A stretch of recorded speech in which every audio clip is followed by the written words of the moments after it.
Well, it is Monday. Thank you so much for joining us. I'm Olive Monica Najima. Welcome back from the weekend and welcome to a fresh new week where you get to write a new chapter of your life afresh, or you start over, whatever you want to call it. It's a new week. It's a blank page. So we start. Thank you again for joining us on Good Morning Uganda. It's a great thing that you do to start your everyday with us. And by us, I mean Robert Chirabo Nyonyitano and Chantal Olive Akandinda, plus Jerome Paul Sonko, and even Ruben Chibirango Mpima, who brings us the sports updates. So we are here, the Fantastic Five, to start your day, start your week, and also give you all the updates that you need, plus entertainment. And before we delve into that, I would like to know how Mr. Jerome Paul Sonko, right in Studio B, is doing. How was your weekend? Well, my weekend was one filled up with lots of events, and I got the chance to follow up on others as well. The weekend started on a very high note. I didn't attend the Tusker Light Marathon that took place in Kasese, but it was one of the events, because when you look at most of the corporate big boys had headed to Kasese on Friday evening. Now, besides that, I managed to follow up on the Rotary Cancer Run that was happening yesterday on Sunday. Now you can imagine how many of the people in the corporate world and many of the students who took part of the Cancer Rotary Run, from those that had went to Kasese, or rather that had gone to Kasese on Saturday, many of them returned by Sunday morning to take part of the Rotary Cancer Run. And I've been told that this particular one was for a good cause, simply because they are aiming at setting up a cancer treatment center in Nsambia Hospital. So as much as the Rotarians, the Rotaractors are still doing so much, you get to realize that there are many people who are jumping on board to support their good cause. But that said, the weekend was fair enough on my side, and here we are for another brand new week. Well, welcome back from the events of the weekend. It was indeed, the city was painted blue by the runners that participated in the Rotary Cancer Run yesterday. But also, what I liked is that I saw other people from different areas, different regions in the country also partake in the marathon from their respective districts. I saw people from my home village, Semto, in Nakaseke. I saw people in Tungamo. I saw people in some places in Mbarara. So it was not only in Kampala, it was all across the country. And I love that we come together as Ugandans to support a cause that is very close to home and to help those that cannot help themselves. Chantal, could you by any chance have run yesterday? Could I? Could you by any chance have run yesterday? What I did this weekend was close out each and every single thing until By yesterday that? 5 p.m. when I had a meeting, and that was it. So all I could hear was a bit of updates on what is happening. Though I was invited for the cancer run, unfortunately I had a meeting that could not allow me join the people that were going to do the run. So that was the unfortunate bit. But what I did was close out each and every single thing to start again very early today, like we have. All right. Yeah. And we are glad to have you today. Now I have Mr. Robert Chirabo Nyonyitano. Good morning. How are you? I'm very fine. I wish the cameras could get your entire outfit. What's going I've on put there? on very expensive shoes this morning. I decided that certain things, wear them. Don't wait for some occasions and what. So I really have very expensive Are you shoes. sure if the camera got you? Just that the camera cannot go down. But Ugandans would, the IGG would investigate my lifestyle. Okay. If she looked at the shoes I'm putting on today. But otherwise, good morning and thank you so much for waking up with us. Well, one of the things that really inspired me, that was yesterday, seeing how many Ugandans are now willing to give for a good cause. First, I always looked at these Rotarians, the Rotaracts, and I'm like, these are people who have made it, they have their money, and they decide to give back because you can only give what you have. But then later I discovered that giving is not about what you have, it's the heart That's right. Now, when I saw many Ugandans join the cancer run, and for over a time I've seen various runs organized for genuine cause, where Ugandans turn up in big numbers, I felt very happy that yes, now we are no longer, we have a group of people that are looking at things differently, because getting 30,000 to buy that kit, and then also coming and participating, or even just buying the kit and not participating, still is a very good reason, because they are looking for money, and you've given money towards the treatment of cancer in this country. But the story that also made me wonder, the president was meeting interns, medical interns are going to be posted. They have had 10 days training at the National Institute, Chankwanzi, the National Leadership Institute, Nali. And he said government does not have enough money for medical interns, but proposed that those who have sponsored them through school should also sponsor them throughout, even during their internship. Now remember, we've had so many medical interns saying they should be out there doing their internship, but there are no funds and they don't know what is next. Now the president comes up and says, we do not have enough money, but how I wish those that have seen them through school continue seeing them through and meeting these bills until they are done with their entire medical training. That's going to be a hard pill to swallow, because one time we had a conversation here with a former intern, and he did say that it takes a lot of money to go through medical school. And for most parents, they know that when you're done with the 5 years, now you're ready to hit the ground running. So most parents or sponsors do not understand why they would have to do an extra year of financing you, because what is internship? Medical internship, it is getting hands-on skills so that now they can, it's basically what gives them the license to now start, let's say, surgeries and practicing, just like lawyers go to LDC to do the bar exam. And the biggest challenge with medical interns is they're a bit different from other professions. That's right. Reason being, for them, they must be at their station of duty to almost 24/7. Yeah. Now, it's not like us, a person who can do internship for some hours, then continue. For them, your internship, you're there, you'll be called at night, you'll be called during the day. So they're actually working. But that aside, we have news, and Robert will take us through the first story of our news today. And I think let's begin with that very story we've been discussing, where President Museveni has revealed that the government lacks sufficient funds to support medical interns. He proposed that the sponsors of medical students during their studies should also finance their internship to ease the financial burden. The president made these remarks during the lecture to 210 post-medical interns who had completed a 10-day patriotism and ideological training at the National Leadership Institute in Chankwanzi.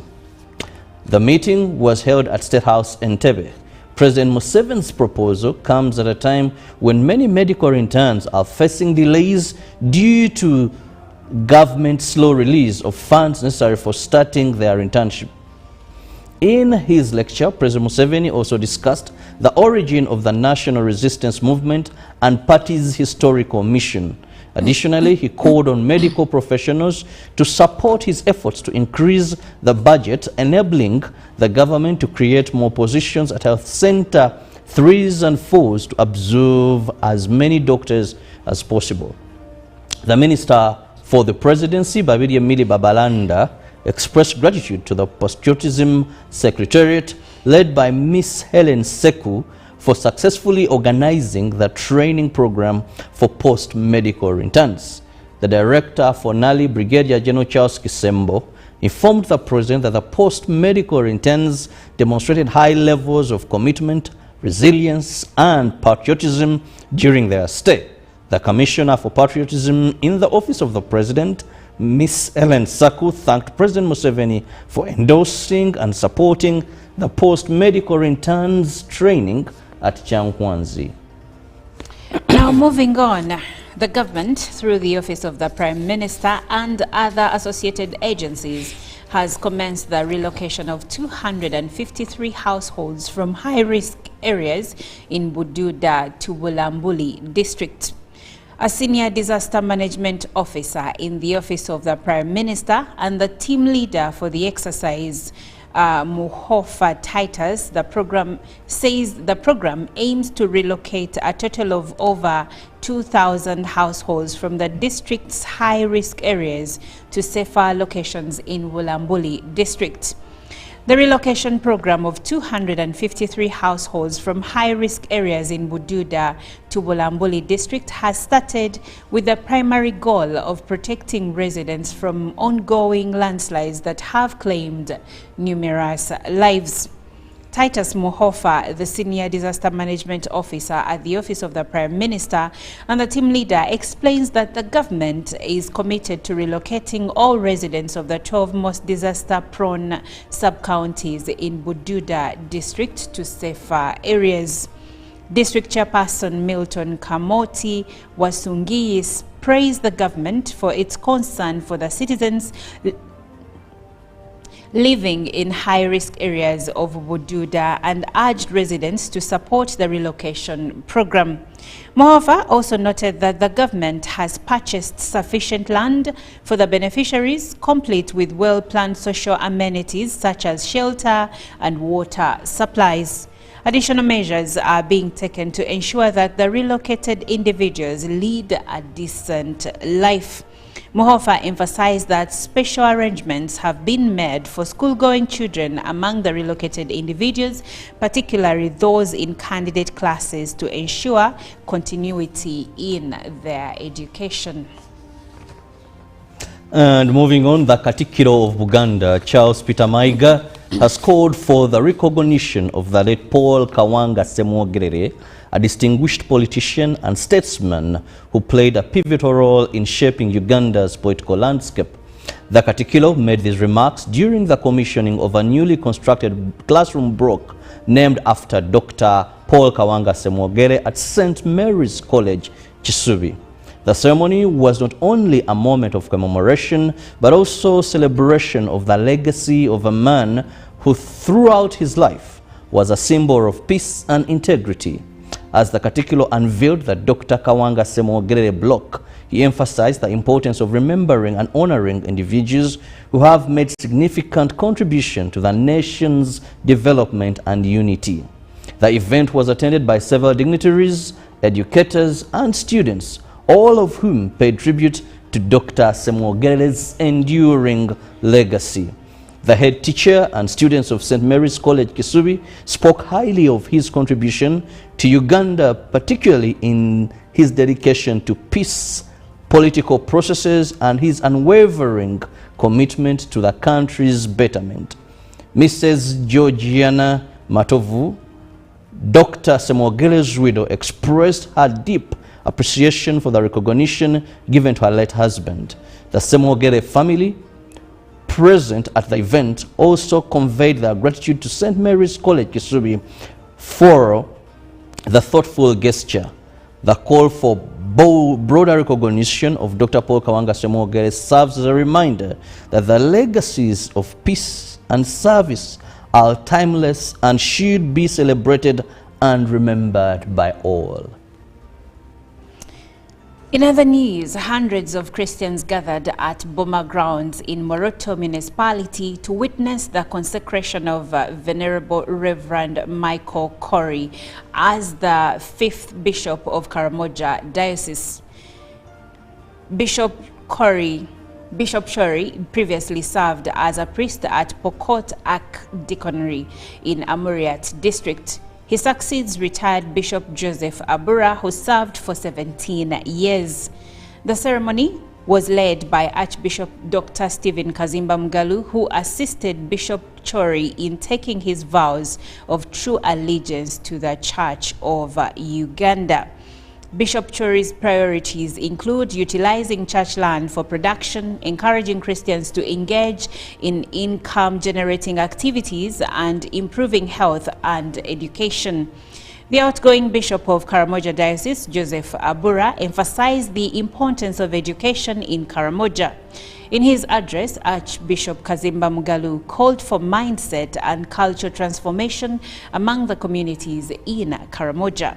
Vice President Jessica Alupo represented President Yoweri Kaguta Museveni at the ceremony. Bishop Chorey is the first bishop to receive office directly from his predecessor. The first bishop of Karamoja Diocese, Brian Hard William, was deported by President Idi Amin Dada. The second bishop, David Howell, served for 5 years before also being deported. The late Peter Lomongin was the third bishop and he passed away in 2006. Joseph Abura took over in 2007. The ceremony was attended by the Archbishop of Austria, the Bishop of Kapenguria, dignitaries from the West Pokot, bishops from the Church of Uganda, politicians from Uganda and Kenya, top security officials from the UPDF and police in Karamoja, and many Christians. Well, with that, we end our local news, and now Chantal Olive takes us through the international news. Let's start off with Israel, which says it carried out a wave of preemptive strikes across southern Lebanon to thwart a large-scale rocket and drone attack by Hezbollah.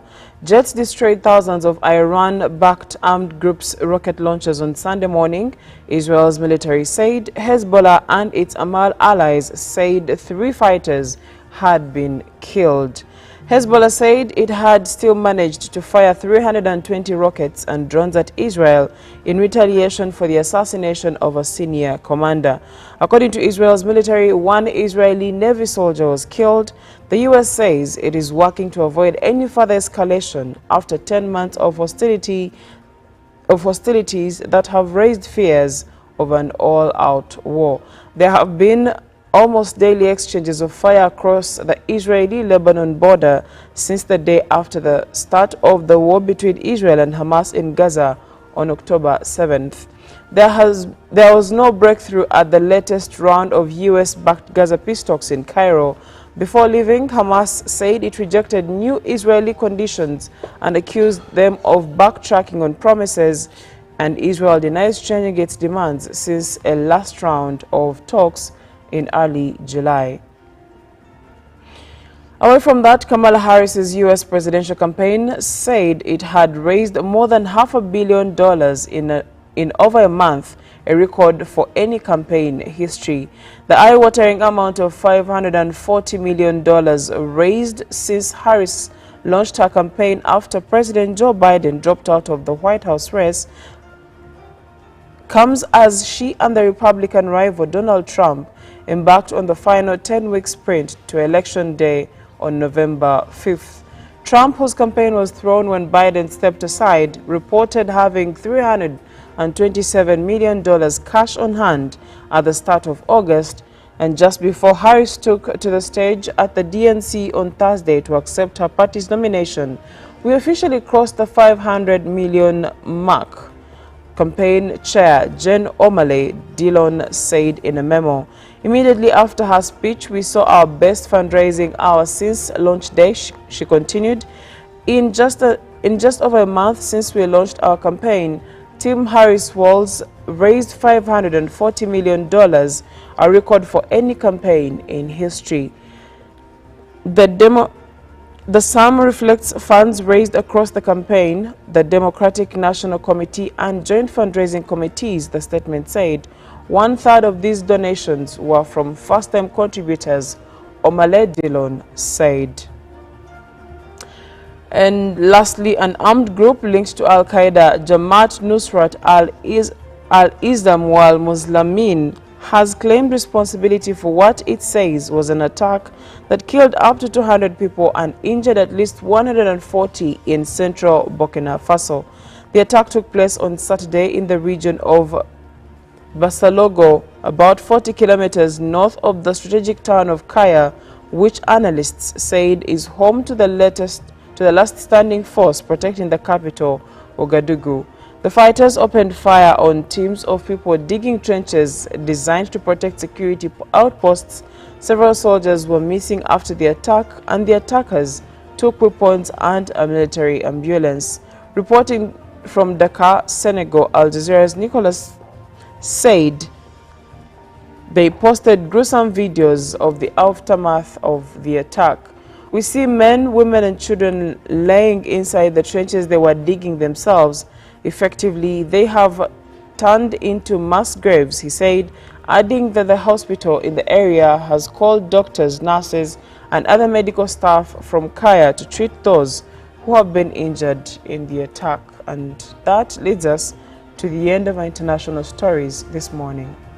Now, as we come back from the international stories, we have the press review with Joram Paul Sonko to take us through what the dailies have for us today. And those are dailies from both Uganda, Kenya and Tanzania. Well, with the new vision, medical interns should meet own costs, says President Yoweri Museveni. 1,200 interns not posted for lack of funds, according to what the new vision is highlighting. Then besides that, Pastor Kayanja wins Global Award, that is in Matters Charity.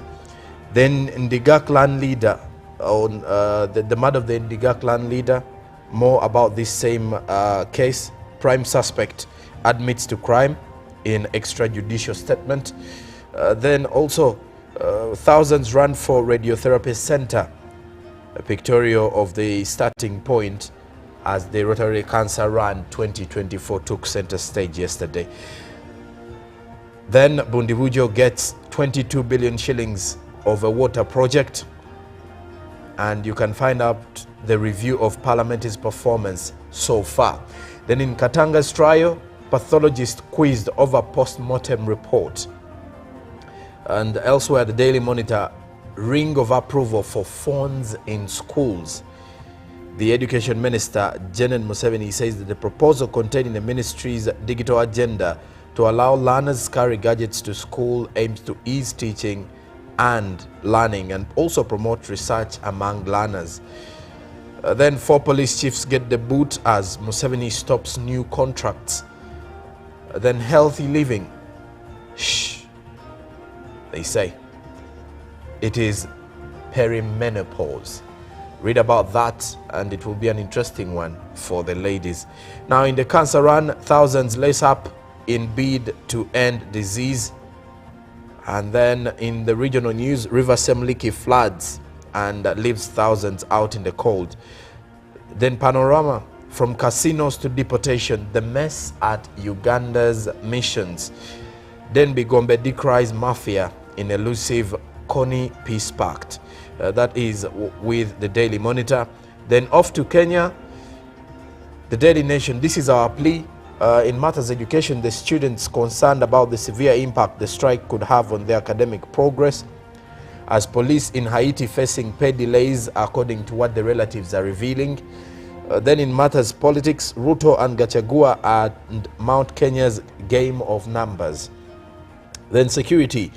More matters revealed. Special police unit used in abductions, according to new reports. And off to Tanzania, fresh controversy threatens $50 million Kili trekking industry, according to the Citizen, as Samia's directives on tourism earnings as they've soared to $3.6 billion US. Then national discourse, why CSO week will focus on Vision 2050. And then there is a plight of a girl and her siblings after parents walk out on their children. Then also, government asks private sector to help bridge a digital gap. And that does it for our press review this Monday. Thank you, Joram Paul. And as we come back from the press review, we are going to take a short break. We'll leave you with Komasava by Diamond Platnumz featuring Jason Derulo. And when we come back, please stick around because we have an interesting conversation coming your way in our newsreel. Stick around.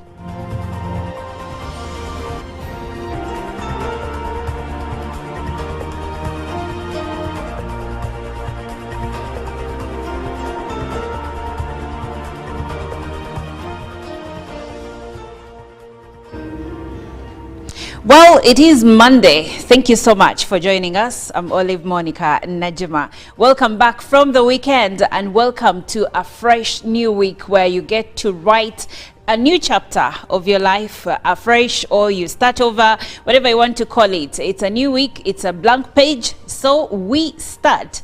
Thank you again for joining us on Good Morning Uganda. It's a great thing that you do to start your everyday with us. And by us, I mean Robert Chirabo Nyonyitono and Chantal Olive Akandinda, plus Jerome Paul Sonko, and even Ruben Chibirango Mpima, who brings us the sports updates. So we are here, the Fantastic Five, to start your day, start your week, and also give you all the updates that you need, plus entertainment.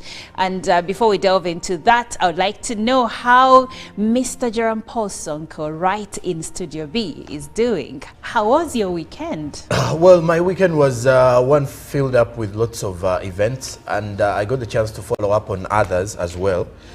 The weekend started on a very high note. I didn't attend the Tusker Light Marathon that took place in Kasese, but it was one of the events, because when you look at most of the corporate big boys had headed to Kasese on Friday evening.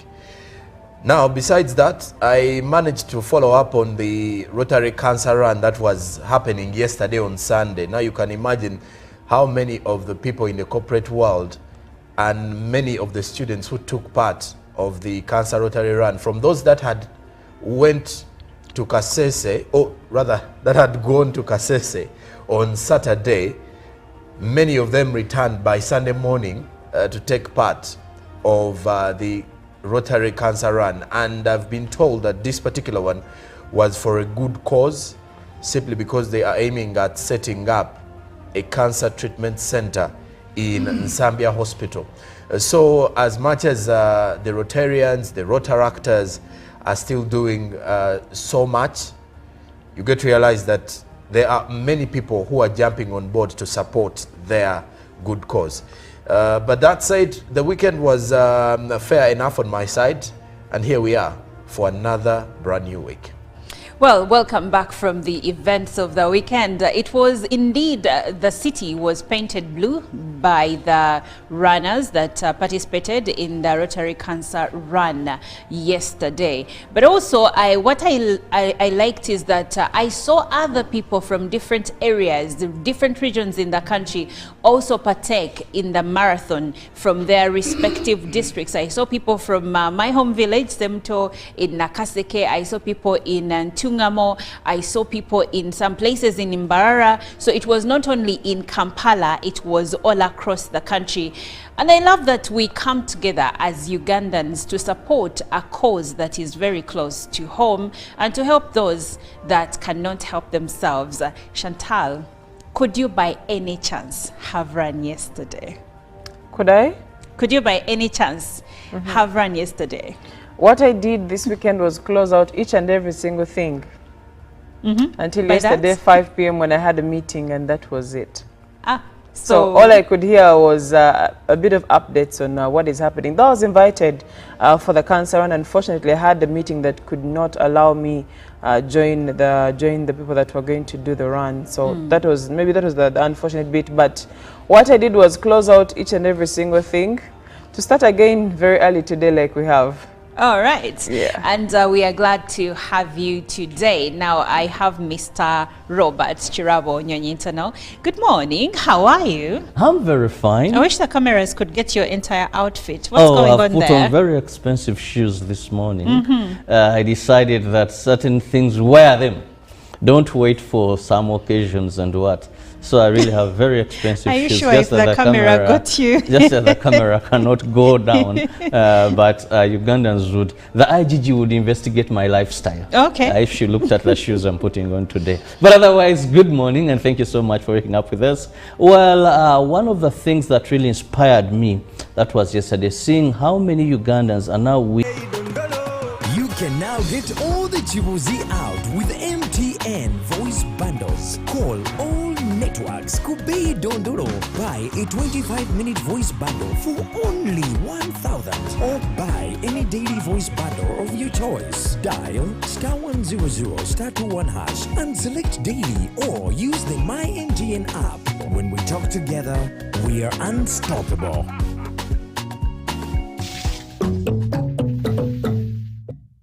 Beauty Motion Pictures brings you Tuko Pamoja Ankole segment. Learn about the fabrication of Ankole Kingdom from Chorey at the detriment of Mpororo states. What is the glue that holds together peoples of the beautiful village of milk and honey? Chorey as a kingdom came about in 1901. Chorey is a colonial fabrication. And all these so small kingdoms were counties of the original Itara. Ruhinda Ruanjunachi, the son of Wamara Hanjanjojo Rwabwera, who was a Mtrezi. There are times when we were Pamoja, the same people. Tuko Pamoja? Catch this in Ishaka Bushenyi at Berlin Hotel on Saturday, 31st August, and in Barra at Las Vegas Garden Hotel on Sunday, 1st September 2024. To get a ticket, call 0778 787 660. Live from UBC Studios in Kampala, this is Good Morning Uganda.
Well, you are watching Good Morning Uganda here on Uganda Broadcasting Corporation, and we are coming to you live from our studios at Nile Avenue. Thank you so much for being a part of this show. My name is Olive Monica Najuma. Now in Studio A with me is Robert Chirabo Nyonyitano.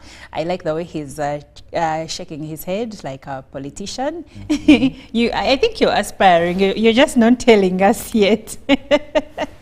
And then in Studio B, I have Chantal Olive Akandinda and Jerome Paul Sonko, looking very beautiful over there. Anyway, coming back. She's looking beautiful. Both of them. Both of them. Even a man can be beautiful. Speedy. Chirabo, you will allow. Anyway. So you understand. You are beautiful, Chirabo. Oh, I'm used to that. Anyway, Ugandans have been advised and encouraged to trust locally manufactured drugs. Many a time when you go to the pharmacy to purchase some drugs, in most cases the pharmacist is going to tell you this is made in the UK or in the United States, so it should be better, or in Europe. And then the next one is usually made in India. And then there is made in Uganda or even in neighboring Kenya. But most people will choose, if they have the money, to go for something that is manufactured from the UK or manufactured from India before they can consider something that is locally made. And that begs for the question, why are Ugandans not trustful of the drugs that are manufactured locally? Yet it is said, according to some of the manufacturers, that right now we have anti-malaria drugs, we have antibiotics, we have anti-diabetics drugs, antihistamines, antivirals, vitamins and minerals. All of these manufactured locally. But why is it that Ugandans are hesitant to take them on? Now, that's where our conversation is going to start from, and I'll go right to Studio B, where Jerome Paul Sonko is, to ask, Jerome, when you go to the pharmacy to buy drugs, does the country of manufacturing matter to you? Well, it depends on, it will only depend on one thing. How sick am I at the moment? Okay.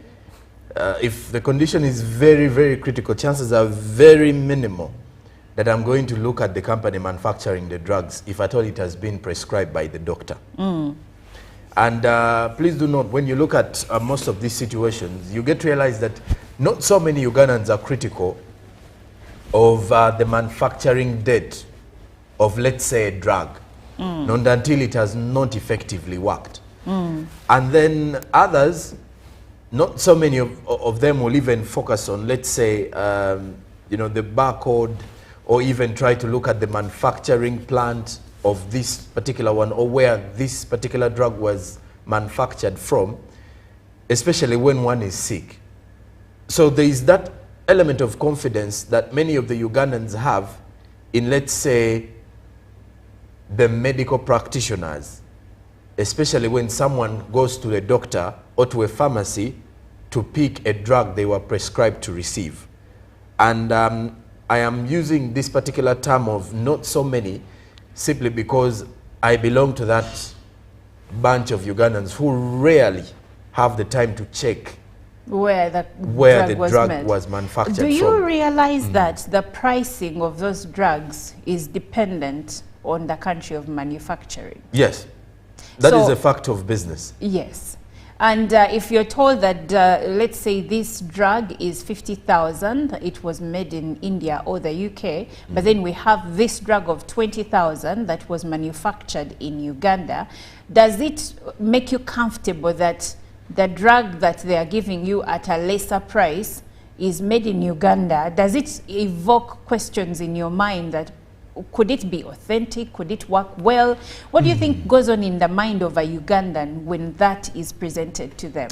Well, it's quite unfortunate that when it comes to the medical side of things, not so many Ugandans have the range to kind of question on the drugs. Why do I say so? You look at the cost of the health care facilities or the health care in Uganda first, is that I love the countries that you've even used. If someone is, let's say, having some typical malaria, or what you could call severe malaria, and they tell you that we have some Coartem drugs here, my mind will definitely say, I want to go for the Coartem. And you won't even mind about how expensive they are. So at times, many of the Ugandans would just consider a drug coming in from, let's say, a country like India, because we have this conception that India is one of those countries, and it's not only a conception, by the way. It's kind of a fact that India's health sector produces quality pharmaceutical products, and so are their doctors. So when you look at some of those particular options on board, at times when it comes to certain countries, for example, if a drug is from the US and it's from India, the chances are very minimal for Ugandan to trust or fully trust in a product made within the country, however much it's going to serve the same cause. Well, thank you, Jerome. Now, Chantal, right next to you. I would like to bring you into this conversation. First of all, when you hear a call and a word of encouragement to Ugandans to trust Uganda's locally manufactured drugs and the pharmaceutical industry in general in Uganda, what are your thoughts? It's a good call, and it should be highly encouraged. But now we'd have to get down to the detail of the kind of quality that is being produced. I've also noted that a number of pharmaceutical companies that we have actually are not entirely owned by Ugandans. Does that matter? Pardon? Does that matter? Who owns them? It should matter for reasons like if we are importing from India, for example, but then we have Indians that are manufacturing some of these drugs in the country. So maybe it should give someone confidence that whoever doesn't have confidence in a typical Ugandan owning a pharmaceutical company. But when you look at also the fact that the other countries like India, like Egypt, like Israel, and whichever other country we import drugs from, they are better established in terms of technology, in terms of infrastructure, in terms of equipment and machines that they use, and in terms of even science itself. They are in a better position than us. So that leads us to the question of trust in our own Ugandans being in position to pull off what the Egyptians can pull off, what the Israelites can pull off in terms of the quality that is being produced for the Ugandan to consume. So I believe that is where the biggest question is. It is a good cause, it's a good question, it's a good, it's a good trigger, but at the end of the day, the fact that even just, let's go away from pharmaceuticals, how many Ugandans are consuming entirely Ugandan products? Look at skincare, which at some point also falls under pharmaceuticals. People use imported products, the biggest percentage. And the question here would be, don't we have Ugandans that are manufacturing some of these things that are being imported? Some are not. But those that are available, how come we are not so welcoming towards them? And this now stretches to even other products that we keep importing, yet we have them they are very accessible in our country. So it's a question of trust in the quality that is being produced, trust in even the owners of these pharmaceutical companies that are on the market at the moment. So I believe that is where our point of focus is going to be after having this call. Now, Chantal, you did mention something to do with technology, and the managing director of Rene Industries, who are also manufacturers of drugs in Uganda, said they actually have the technology, the human resource, and whatever is needed in the production of drugs. So do you think that we just have, back in the day we used to call it a colonized mindset, where we think that anything that is not made locally is better than anything that we have made? Well, that is very true. Who owns Rene? It's Indians. I want to know. Yeah. No, is the question really about who owns Rene or what they produce? No, I'm just getting back to... I don't know who owns Rene. The question of neocolonialism. The managing director, who is an Indian. Yes. Exactly. That is the answer I wanted. So won't you eat at Sheraton Hotel because their MD is white? No. You mentioned something to do with neocolonialism. Yes. And then our concern was, who is the MD, for example? Yes, but I think we should take the conversation away from who and the color of the person behind a factory or industry. My question is, this is locally made. Okay, if it is about the skin color of the person, we have already established that India is among the best manufacturers of drugs. And now we have them locally manufacturing the drugs here. So why is it that even then we are still doubtful? Again, before we answer that, if you had the skincare product from India today and one manufactured in Uganda, which one would you buy? For instance, I'll give you an example. When when I had natural hair, all the products I was using were Ugandan made. But I know there are imported ones that are good. But I used to use Ugandan made products for skin, for hair. Even on my children, they use Ugandan made products. Okay. Now, when you look at the issue of Rene, for example, if many Ugandans get to know that, let's say, the MD of Rene is Indian, many of them might start trusting. But this is an issue that goes back to our school system. That you get to realize that even from the school setting, we have built a kind of mentality that our products that everything we want is imported into the country. And that is what the market looks like. And whenever we are shooting for the sky as any individual, regardless of the medical care, you do realize that we find most of the products that are manufactured away from Uganda to be more authentic. However untruthful that is, because we also have many products on the Ugandan market manufactured here in Uganda that meet the standards. All right, we will come back to that standards conversation, but coming back here to Studio A, Robert, Joram and Chantal, they bring out something, by the way, that is vital, because in most cases we have this thing of thinking that because something is made by us, then something may be lacking. And I think that's where we need to start, because like the president, he's been very vocal about buy Uganda, build Uganda. So I would like to know, what are some of the advantages we would have as a country if we mainly purchased locally manufactured drugs? Well, thank you. First and foremost is what we call the fear of the unknown. Now, the pharmaceutical industry, just like a number of industries, have not been here for a long time. Now, because we are a country that is just going into industrial revolution, now we still have a bit of fear, because it's not something that we've been having for a long time.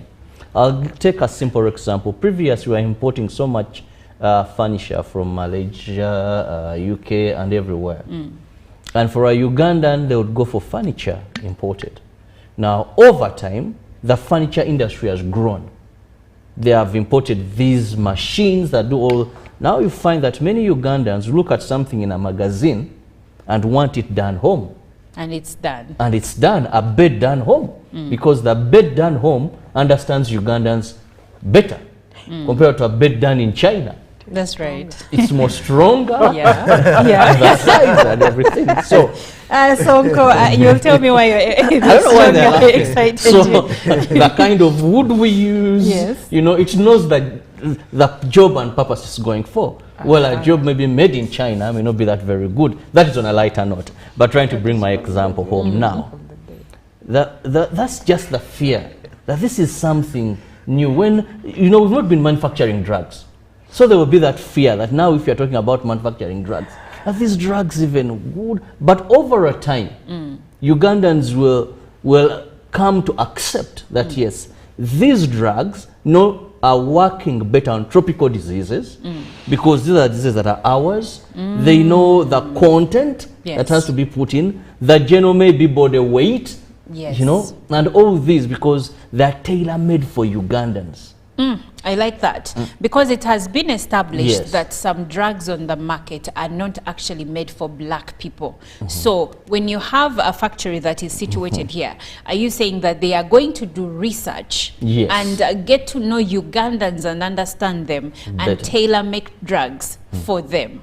Yes, because even one time I saw this, I had a discussion in Parliament on a lighter note where some men were even complaining that some of the gadgets used in protecting themselves against HIV were not tailor-made for African men. Oh, come so they had issues there. Now, that is why I say tailor-made. But to go away from that, one, let me take you back to the times of COVID-19.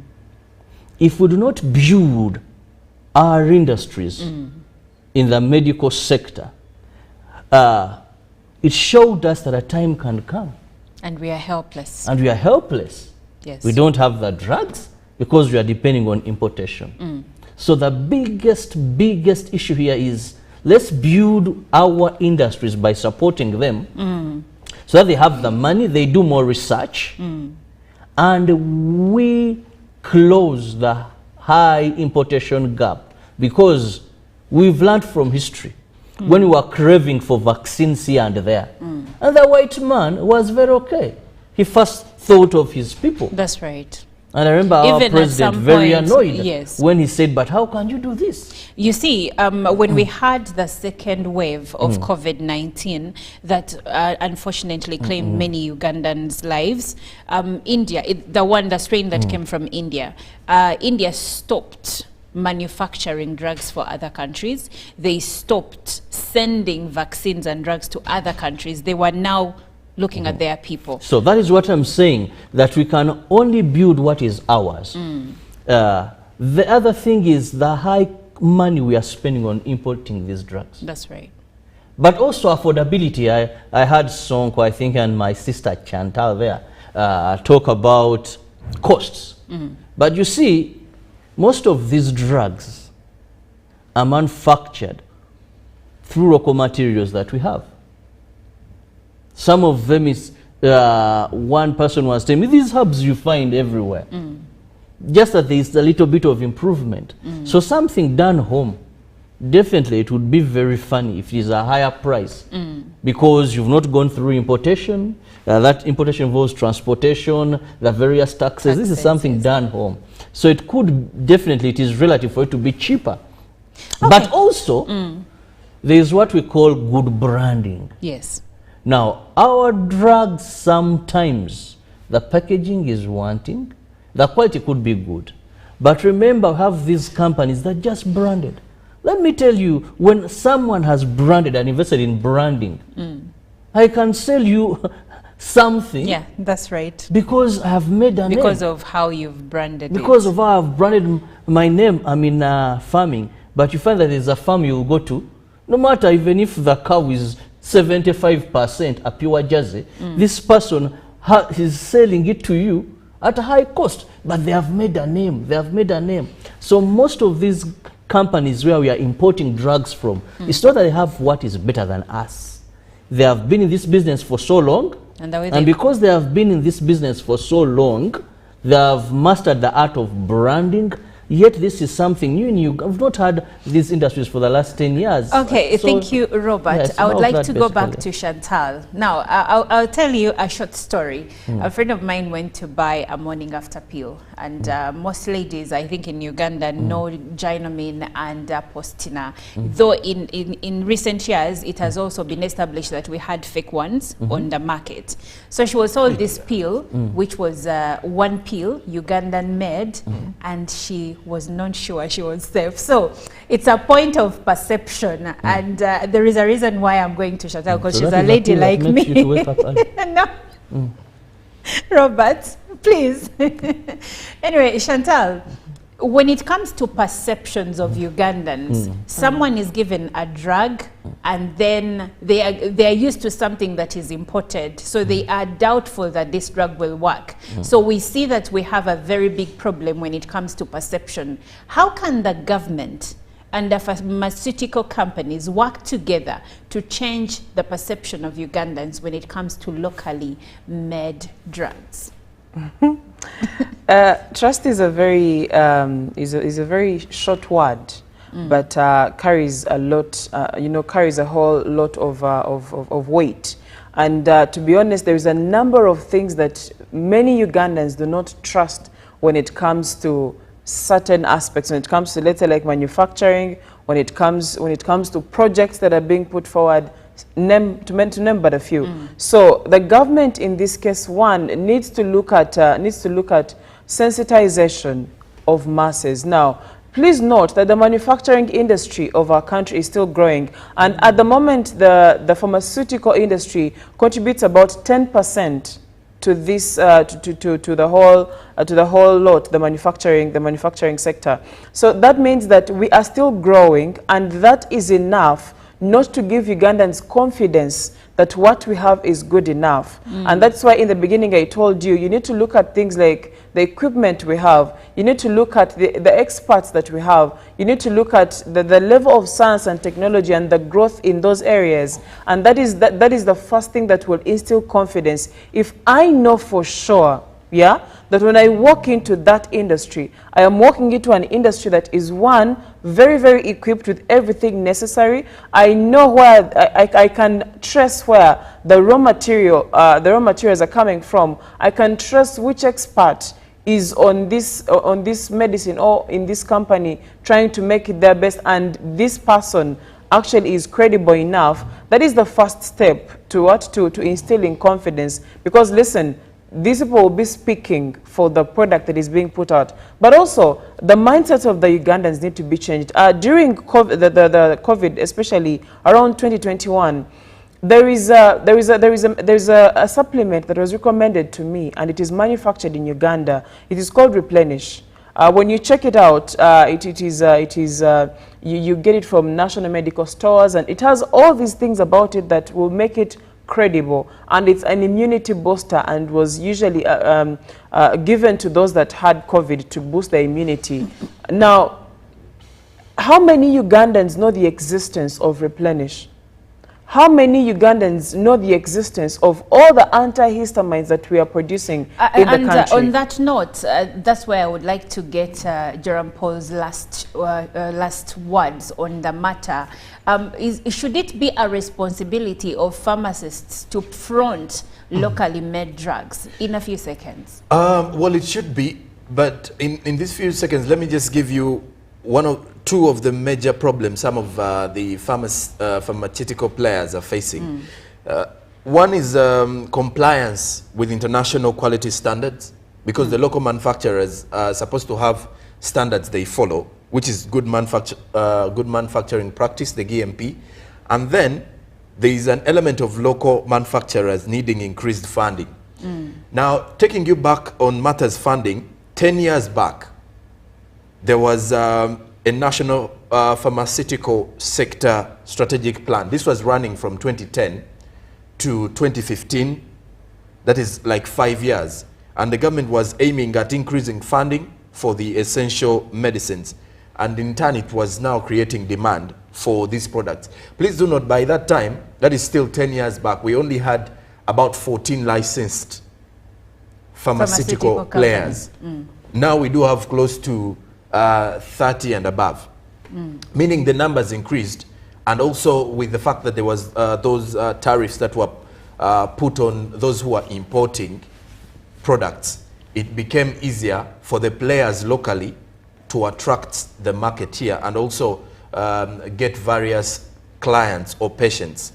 So here's the thing, for the pharmacy and let's say pharmaceutical players, what I do believe is they have to create that element of belief and confidence within, let's say, the Ugandan hospitals. First, to produce the highly demanded drugs per se, and then also they have to make sure that the products that they are producing meet the standards of the World Health Organization, because this will be very important. Like I did mention at the start, many of the patients in Uganda, if at all a drug has been prescribed by a doctor, the chances are so high they will be confident in that drug.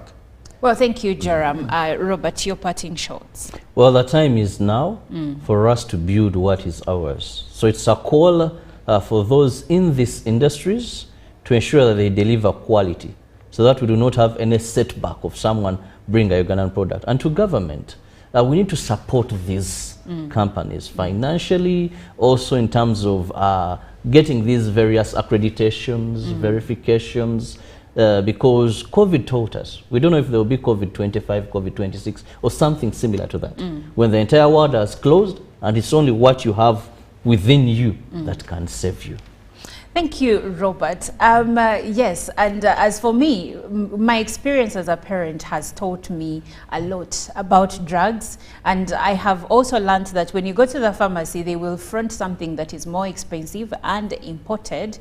Now, with experience, I've learned to demand for more, and that's when the Ugandan products are usually given to you last, because they come at a lesser price, which is wrong, by the way, because it now creates the mindset of probably they are not as efficient, and yet they could be. So the pharmaceutical players should also do something about that, because that's where it starts. You're still watching Good Morning Uganda, and Good Morning Uganda Tourism Express is coming up next.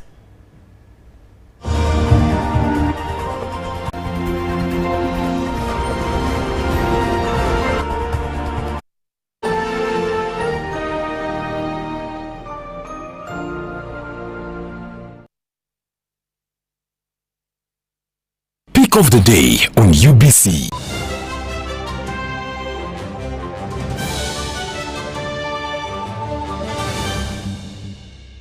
was brought to you by You can now get all the Chibuzi out with MTN voice bundles. Call all networks. Kubei Dondoro. Buy a 25-minute voice bundle for only 1,000. Or buy any daily voice bundle of your choice. Dial *100 *21 hash and select daily, or use the My MTN app. When we talk together, we are unstoppable.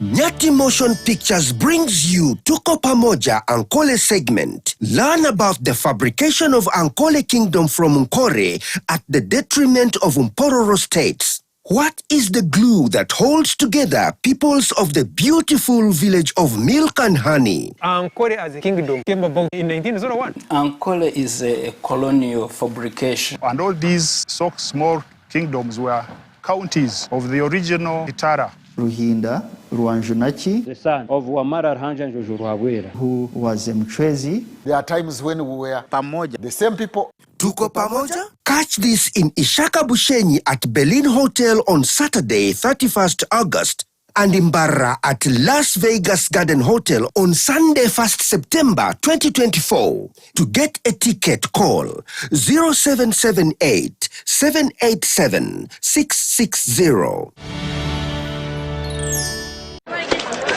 Juko. Yo. What you go? Check the shopping, man. What's your secret? Uganda, haven't you heard of the parish development model PDM? Yes, I did, but I thought it was just a talk. No, Ssemwogerere. It is real. I and a few friends together formed a circle, accessed money from the PDM, invested in a portrait project, and now things are moving. Juko. I thought I was one of your friends. You are. But you left me behind. I didn't leave you in poverty. What you do, just visit your LC2 chairperson and your parish chief and start the process of economic transformation. Just like that. The parish development model is an initiative from the government of Uganda through the Ministry of Local Government designed to transform all lives of Ugandans for the better. PDM, my parish, my development, my life. Live from UBC Studios in Kampala, this is Good Morning Uganda.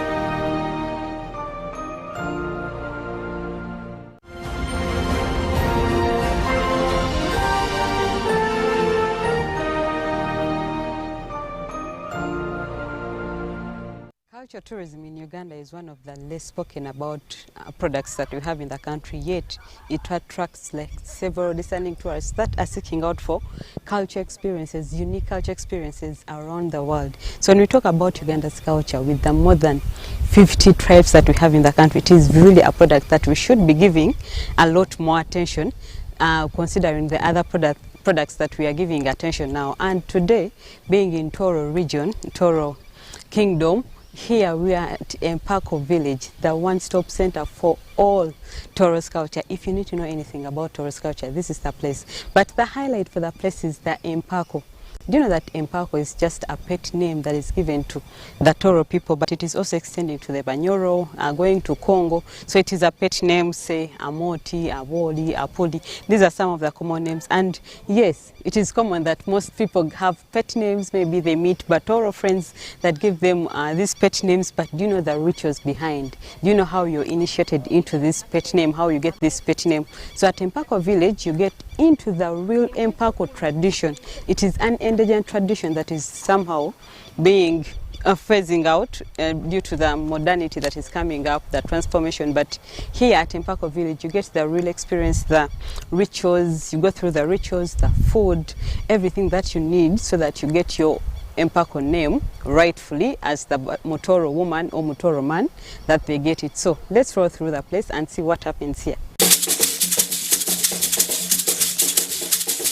Solomon Kajura is my name. Proprietor of Mpako Village. At Mpako Village, we pride ourselves of culture tourism. You're sitting in a valley called the Chorey Valley, which is traditionally was a hunting ground for the kings. The uniqueness of Mpako Village is that we want to build and preserve the Mpako tradition in its entirety. So at Mpako village, you will get an Mpako name. You will get to see the cultural artifacts explaining the life of a Mutoro or the life of a Mpako tradition. You will get to experience the music. You'll get to experience the food.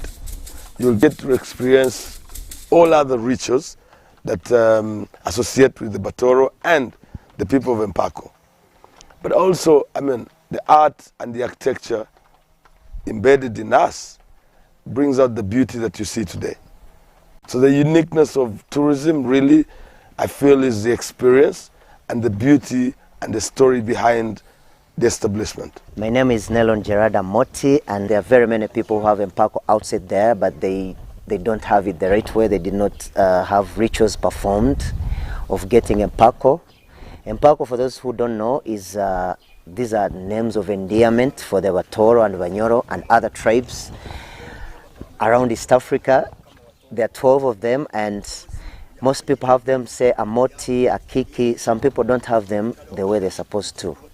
So right here you get to learn how the rituals are performed, and you get to get yourself Mpako as any person. It's important to know that today Mpako is for everyone, whether you're coming from Uganda, whether you're coming from the rest of Africa, whether you're coming from the US, Europe, Asia. It's for everyone, and this is one of the places where you get to get Mpako the right way. We are preserving an endangered culture of the world. Mpako tradition is very endangered because the new generations don't really care about, oh well, they may care, but even the rituals that we did to name a Mutoro, a Munyoro, a Boki, a Moti, a Puli, and all the rest is slowly getting eradicated, because we see a lot of visitors who come and say, yeah, but I already have a name. I have a pet name. I'm a Boki, I'm what? I'm like, how did you get the name? And they say, yeah, I met a friend of mine and he named me a Boki. But we still have to go about rituals to get the name. Before you get Mpako, if you are born from here, there is a process that you go through. One, when a child is born, a boy or a girl, after 4 days, that's when you qualify for a boy to get Mpako. And after 3 days, that's when you qualify to get Mpako for a girl, for those who are born in this kingdom. So after those 3 days or 4 days, depending on the gender, for a boy, they will take you around the house 4 times as people laugh and smile around. And then after that, they'll take you to one of your uncles, and that person will hold the child on their laps. They keep doing it 4 times for the boy. And then they give you Mpako according to how someone feels about you, according to how they look at you. They choose one of the 12 Mpako and give it to you. For a girl, it's 3 times around the house as people laugh and smile. And then they get the auntie of the child, and then they do the same thing 3 times for the girl. Still, they choose Mpako that suits you and give it to you. Once that is done, they prepare a meal of millet or kalo with obutuzi or mkaro, that meat prepared with mushrooms. And then for the girl, they give her, you eat on it 3 times, the millet. And then for the boy, you eat on it 3 times. The reason for going around the house laughing and doing that stuff is basically to create a cheerful attitude in the child and making sure the child grows with positive energy.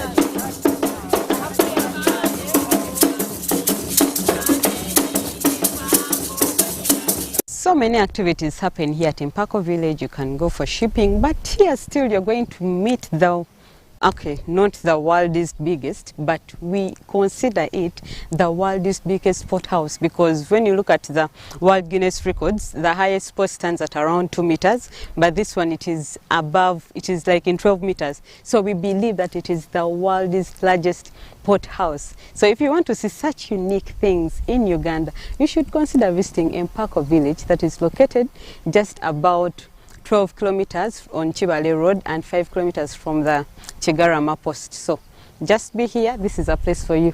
Explore Uganda. Yeah, you know what I...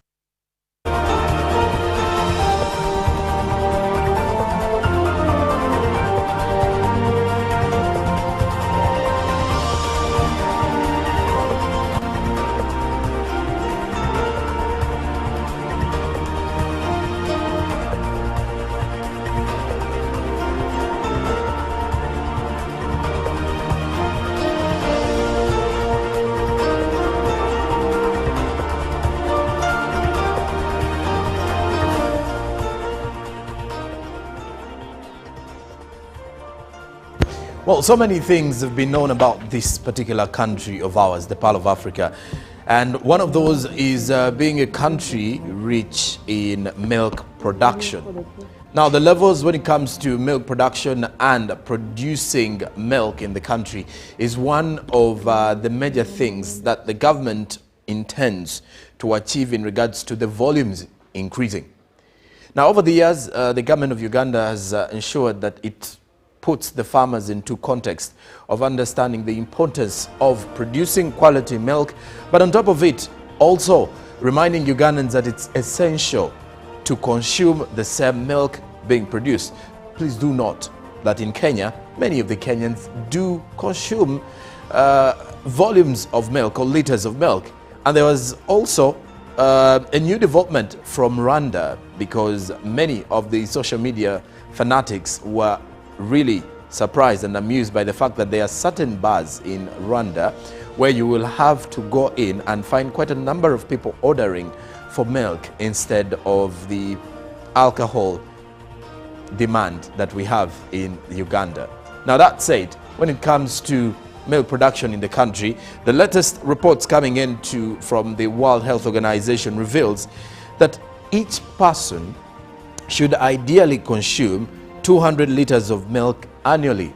However, from the perspective of Uganda, the average milk consumption is only 64 liters per person per year. Good morning. I am Jerome Paul Sonko, and welcome on board to Good Morning Business here. Now, starting off with that very report coming in from the dairy production in the country, the significant gap within dairy consumption or milk consumption in Uganda is highly contributed to various myths and misconceptions. Now, such as the belief that milk consumption causes obesity. In response, some of the nutritionists that we do have in the country have come out to encourage Ugandans, particularly the vulnerable groups like the pregnant mothers, women, children, and of course the elderly, to increase on their consumption rate when it comes to milk production, rather when it comes to milk consumption and milk intake. Now, these particular medical practitioners, as well as the nutritionists in the country, they have further recommended consumers to consume processed milk over the raw milk because it typically has some reduced fat that many are worried about, especially those who are worried about getting obese or gaining more weight from consuming a lot of milk at the end of it all. Now, currently, when you look at the price of a liter of milk in Uganda, it ranges from about 1,000 to 2,000. Now, the 1,000 is for those who buy from our local vendors within the suburbs.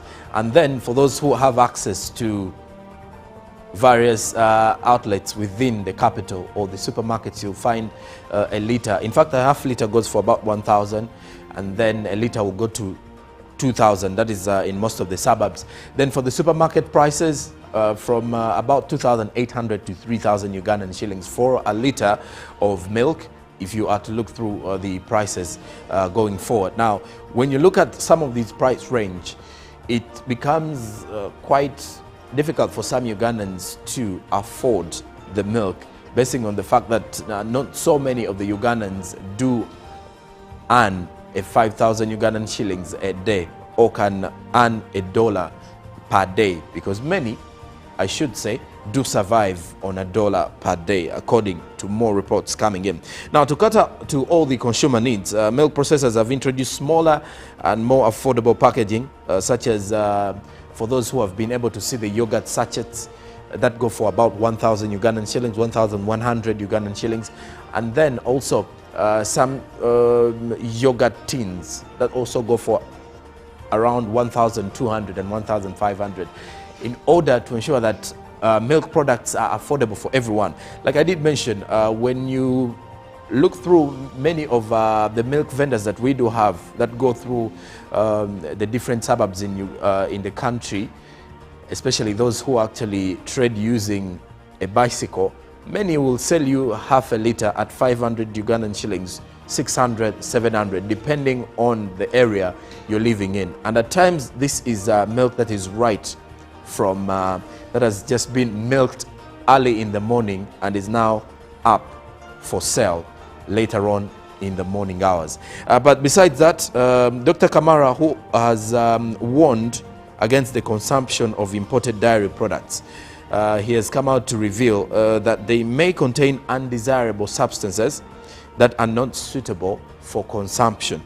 Now, he has called on the Ministry of Education and Sports to mandate that schools serve milk to their students, emphasizing that this would help nourish their minds and improve academic performance. And well, of course, if someone learns so many things from childhood, the chances are high that it will become a habit and it will become part of them.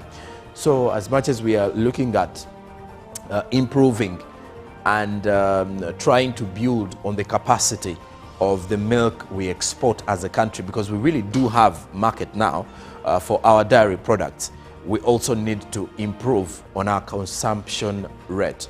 Because if at all the World Health Organization looks at 200 liters of consumption annually for an individual, and for a country like ours, with the blessing and plenty of cows we do have that give us this milk, 64 liters is really less for any Ugandan out there.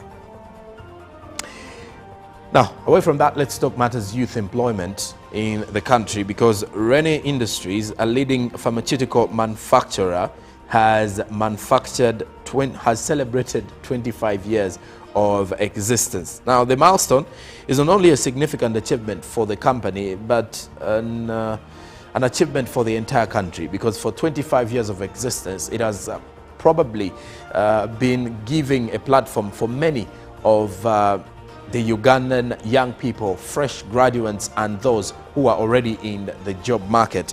Now, with a substantial investment of over $20 million US, Rene Industries has made significant strides in creating job opportunities for the Ugandan youth.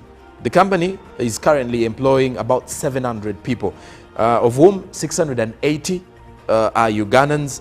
In addition to fostering youth employment, Rene Industries has made remarkable progress in producing high-quality medicine for the Ugandan market. And following the conversation we've been having, it's one of those registered and licensed pharmaceutical players that we have as a country. Now, their dedication to quality is further exemplified by their efforts to combat counterfeit medicine, as well as finding a crucial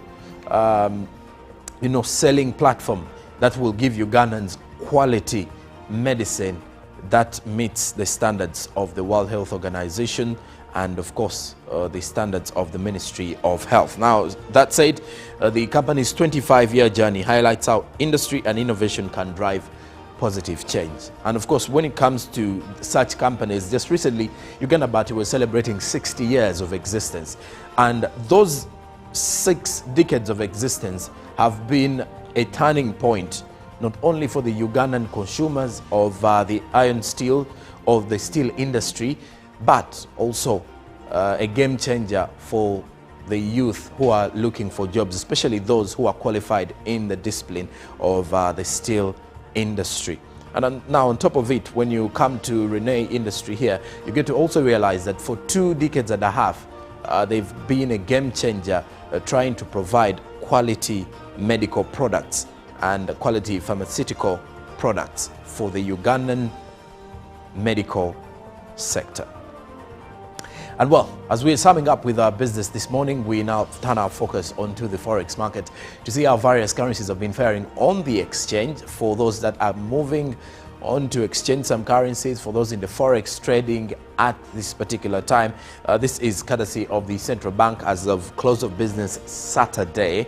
Now, the US dollar was buying at 3,709.77 shillings, while selling at 3,719.77 shillings. By midday then, the US dollar was buying at 3,709.82 shillings, while selling at 3,719.82 shillings. The US dollar was buying at 3,709.82 shillings, while selling at 3,719.82 shillings.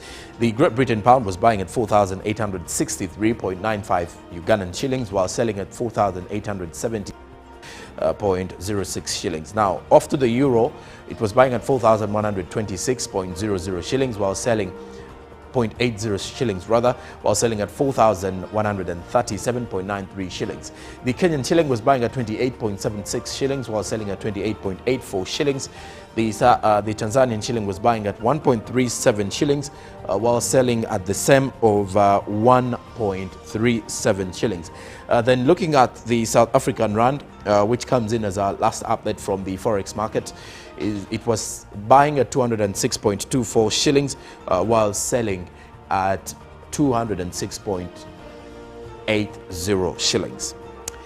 Well, now as we do attack the week, please do note, I will leave you with an inspirational quote, this particular one coming in from account, which says that be inspired by the fear of being average. So if you don't want to be average, you should shoot for the stars so that you don't settle for the bare minimum for your own benefit and for the opportunities you see. Good morning, and that does it for business now. Chantal Oliver Canada is here with the traffic updates.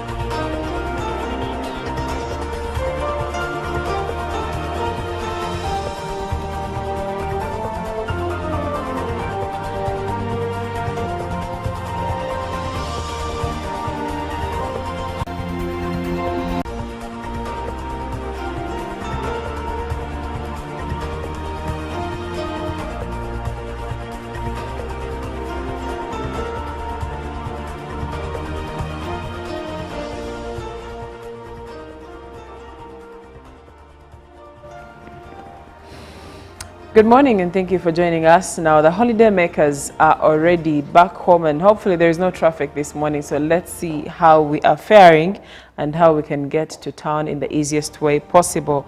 Now, if you're coming from Gayaza Road, the interesting part about coming from Gayaza Road is that this morning there's actually no traffic as you're approaching the roundabout that has Binaisa Road and Bombo Road. You will be finding no traffic whatsoever. And when I move backwards onto Gayaza Road, in the middle there, definitely there is some traffic as you can see. And from the Kalere roundabout, you'll be finding a lot of traffic. If you're joining Mawanda Road, after the Kalere roundabout, you'll be finding no traffic at all.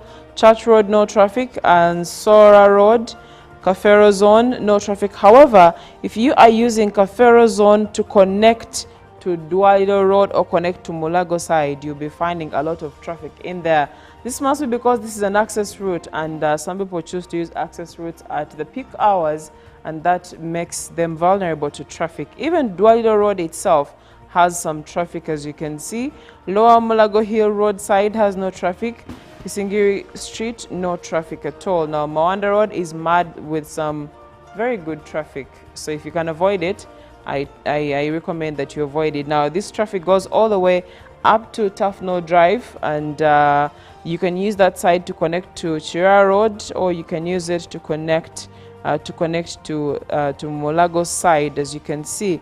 But the bigger part of Chira Road, when you're coming to Mulago roundabout or the Tuko roundabout side, has no traffic. The biggest part now. If you are using the upper Mulago Hill Road, brace yourself and make sure you have enough fuel in your car because there's a lot of traffic on that road. Now, Yusufulula Road is mad with a bit of traffic for you who is exiting into the Tuko roundabout. Haji Musa Kasula Road has no traffic. And when we continue to town, as you can see, when you get to the Wande Gear lights, it's where you'll be finding traffic. And but if you're coming from Bombo Road, there is no traffic at all. Bombo Road also, as you continue to town, you'll be finding no traffic, as you can see. Now into town, Chorey Road has no traffic, Benchiwanuka Street has no traffic, and William Street as well. Kampala Road has a bit of small parts that have traffic, but the biggest part has just slow movement and easy flow of cars, so there is no traffic, as you can see. Parliamentary Avenue has no traffic, and Nile Avenue as well has no traffic.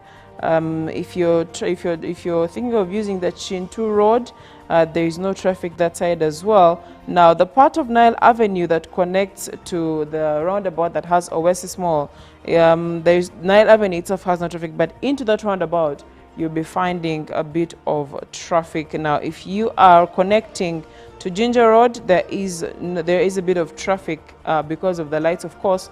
If you're trying to join Access Road, that is now to Mukwano side, there is no traffic except when you get into the roundabout. Now into the roundabout, if you are coming to town using Mukwano Road, brace yourself for a lot of traffic. 6th Street, 7th Street, no traffic. 8th Street only has traffic for someone who is joining Mukwano Road, but for you who is exiting onto 8th Street, you'll be finding no traffic, as you can see. Mbogo Road, no traffic at all until you reach the junction that has Muwaide Road. But after that, still when you continue on to Mbogo Road, there is no traffic until you get to the junction that comes from Prince Badru Kakunguru Road. That's where you'll be finding a bit of a slow movement, but after that, there is no traffic now.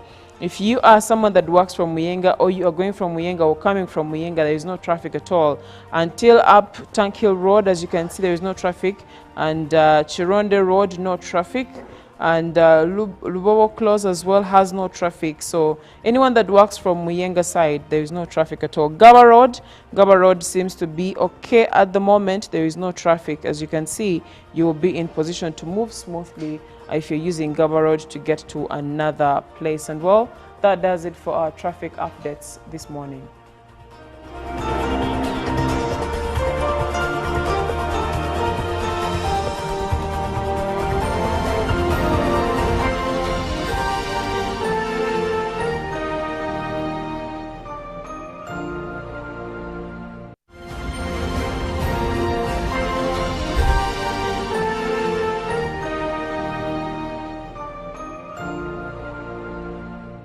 Of the day on UBC.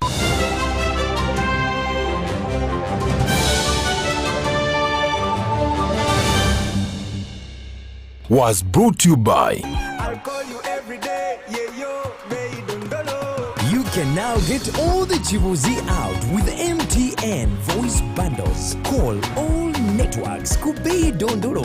Buy a 25-minute voice bundle for only 1,000, or buy any daily voice bundle of your choice. Dial *100 *21# and select daily, or use the My MTN app. When we talk together, we are unstoppable.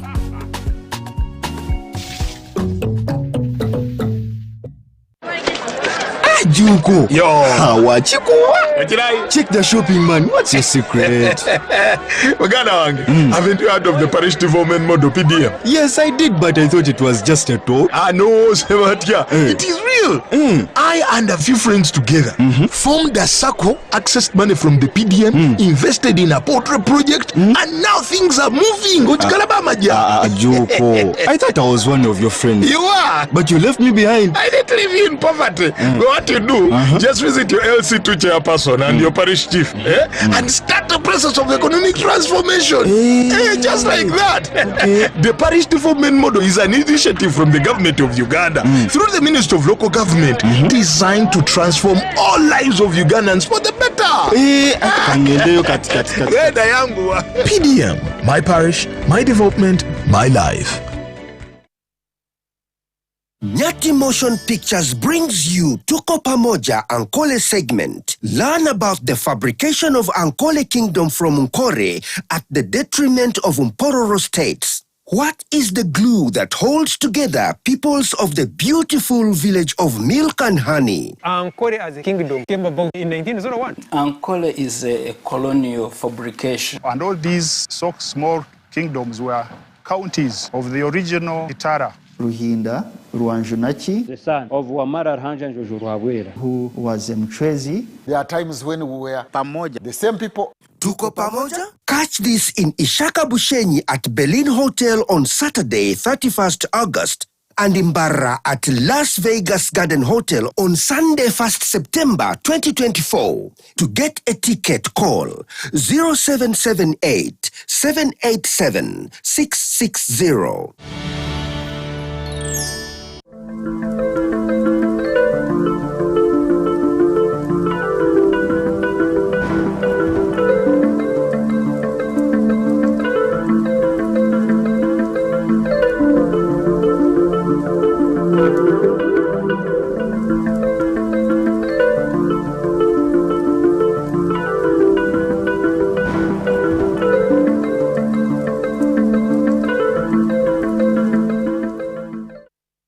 Amanya gange bampito Doi Silva, nze ndi musisi wa chapati wano zone 7 factory zone na Tete. Capital yali ntono nnyo nga teweze na mutwale 3. Kati sawa zino inafuna sente za PDM. Sente kati business egaziemu ko katontono. Lwakola sumbusa mandazi kati byonna biwede nsiga za chapati. Edanga sinafuna sente nali nsebinganga 12 13 naye naku zino nsebingako 15. Olusi nsebingane kanana nga maze okusasula bwenkozesa ndenyumiriza mu nnyo lwakuba ekyusizako bulamu bwange. Kati wenafuna agenda nengula akawo, nengula ngano, nengula buto, nengula maji, nengula ne omunyo, nengula birala byenkozesa. Kale bingi ninagulamu era byanyamba nakyusa bulamu mpola mpola. Era waliwo enkyukakyuka nnyo. Nali sisobola kusasulira fees abaana. Naye sawa zino mbasasulira kati bali kusomero basoma. Nejensula nayo nsasulayo bulungi kati. Landlord tamanyi takonkona. Ngenda ne musasulako mu budde nga tanamanja. Ne wano wenyini wenkolera era mukazi naye musasula. Ne yansisa nnyo government okumpa sente ezo ba PDM. Nange abavubuka mbakubiriza mugende bya PDM si bya bulimba waliwo abasinga bagamba tino ebyo sente bya bulimba tebagaba tebakyagaba sente government amasa sente bwe batyo biki nenga mbakakasa abavubuka banange sente bya ddala bagaba nze nalabako. Amanya gange mpitibwa Busulwa Najibu nga nva mu factory zone na Tete parish. Business ya mkustoka nali sina kapito kaito yali omutono ebintu nga byalinya newe nafuna chairman wangera mwebaza nnyo yansanga waniranga bwendi nampandika nambuze ekibuzo nti onosobola okuzayo sente za parish modo nti mbadde nsaba kuwandika oli musajja mukozi nengamba chairman nja kusobola. Chairman yo nentambula naye tugenda mu kungana ezasooka mbandi bannange benagenda nabo nibampa obukulembeze mu kusooka bukiiko bwasooka wansi enzija bwentyo nga banyongera obukiiko mpola mpola okutuuka we tutuuse wano okutuuka lwe nafuna sente nenyongeramu ebitono by'essayina era nyinako business wange obuwero akatali kano atali kamu si wano wokka ba parish za njawulo ewamu bisobola okugaana neŋŋamba kati kano kenfunyeeyo kangende nkoleki kangene nkolemu ekirala nenga sike kano kokka kano just nayongera mu bwongezi ayina akatini nenyongera nekifuuka ekinene nenyo atayina kapito kuduka nalenje ebintu bya banja nsasula maze kola ne kati kapito wange wali nkola era katona luli naye sifuna ne kati nfunako wano nayawuzamu nteeka wa 5 nenfuna era akala ke nateeka mu 5 agasigalawo nenyongera mu kapito yali agula manda age5 kati nenyongera nengula ag'omutwalo bwentera buli kimu nga bwekitambula mu business. Amagoba olunaku ofisa amagoba agogumu ekitundu agebiri nogamba kano ngengeri gye nyina sako kankateeke mu sako yange ya parish modern na Tete nebaza nnyo chairman wange kubeera senga teyaliye kano ka program sali kategedde era naye ayita wano Bwanda awenkula emirimu gyange bitambula bulungi ne twogera n'abakulembeze bannange betukulembera na Tete PDM.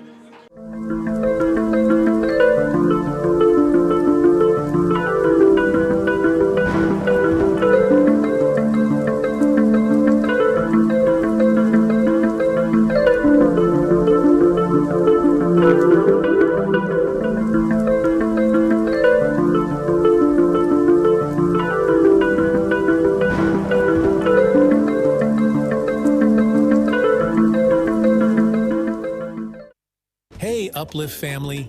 Have you ever wondered how you can tap into the power of your own energy to transform your life? Energy healing, also known as user energy practices, is an ancient holistic approach to promote physical, mental, and spiritual well-being. Join us as we explore various alternative practices that harness the incredible power of user energy to promote physical, emotional, and spiritual well-being.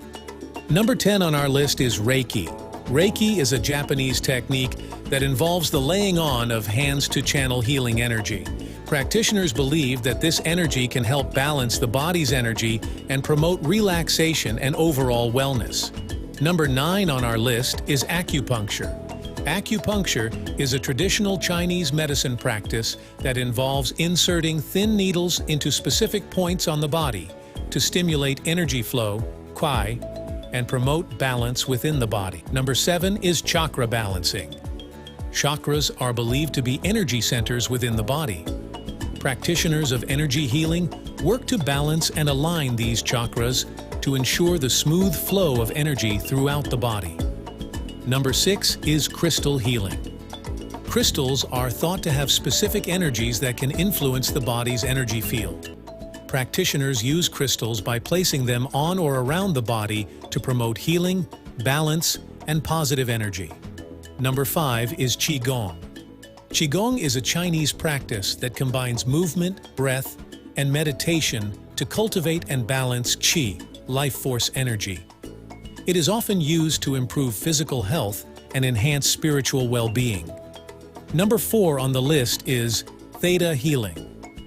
Theta healing involves accessing the theta brainwave state to connect with the divine and make changes at the subconscious level. Practitioners believe that this technique can facilitate physical and emotional healing. Number 3 on the list is biofield therapies. Biofield therapies, including therapeutic touch and healing touch, involve practitioners using their hands to interact with the patient's energy field and promote healing. Taking the second spot is sound healing.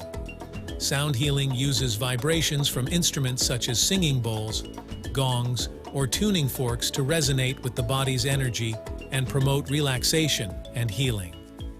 Finally is aromatherapy. Aromatherapy involves using essential oils to influence mood, emotions, and overall well-being. Certain scents are believed to have specific energetic properties.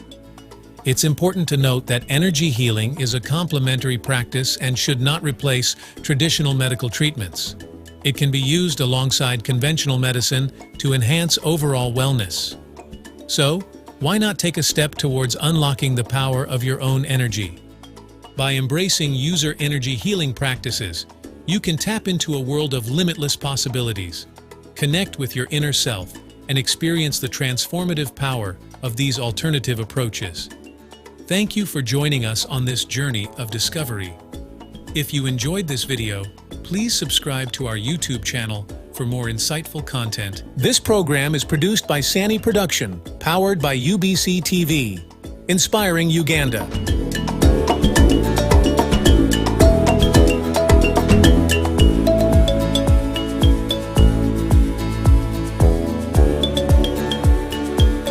Live from UBC Studios in Kampala, this is Good Morning Uganda.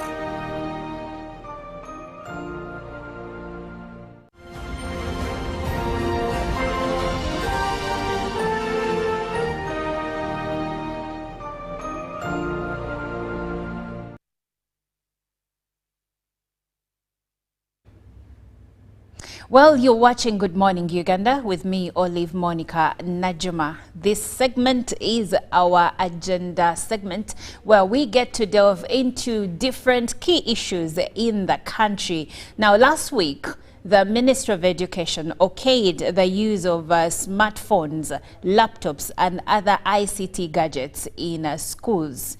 So many Ugandans are wondering how this is going to be done and how there will be control. But also, where does this leave many of Uganda's children that come from humble backgrounds and may not be able to afford ICT gadgets like smartphones, laptops and many others that some of their counterparts in, let's say, town or urban schools or well-to-do schools can afford. Now, to have this conversation with me is Mr. William Kayongo Sebuliba, who is the Principal Education Officer, Wakiso District, but also the former headmaster, Bududa Junior School.